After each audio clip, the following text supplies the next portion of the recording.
Hey everyone, welcome back to the channel.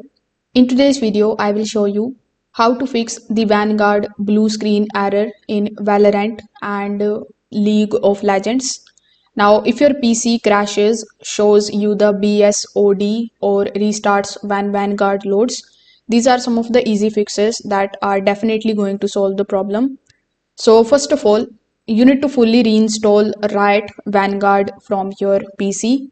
So this particular step fixes most of the vgk.sys crashes. So in order to uninstall it, simply right click on the taskbar. After that, click on the option of taskbar settings. So when you are inside the settings of your device, you just have to go to apps.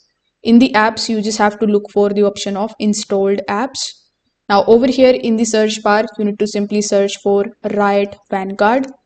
When you are able to find it here in this list, simply right click on the three dots, then click on the option of uninstall. After uninstalling it, you just have to restart your PC. After restarting it, you need to open your web browser. Over here in the search bar, you need to simply search for Valorant.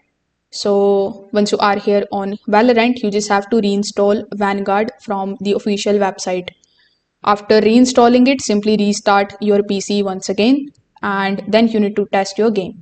So if secure boot is off on your PC, Vanguard may crash or fail to load. For that, you can first of all restart your PC. After that, when you are in the restarting stage, you can open BIOS. Then you can enable secure boot. You just have to turn it on. The TPM 2.0, you need to turn that on too. After that, you need to save and exit. And this particular step is going to boot back into the Windows and launch your Valorant again. Now, if you are using outdated Windows driver, you can also try updating those drivers. For that, you just have to launch the application of the GPU driver which you are currently using. For example, let's say I'm using NVIDIA application. So you need to first of all open it.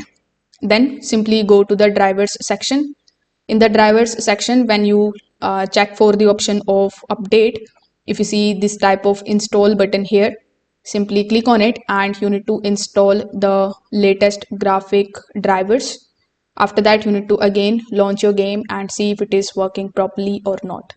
If this video helped you out, make sure that you like this video and subscribe to the channel. Thanks for watching.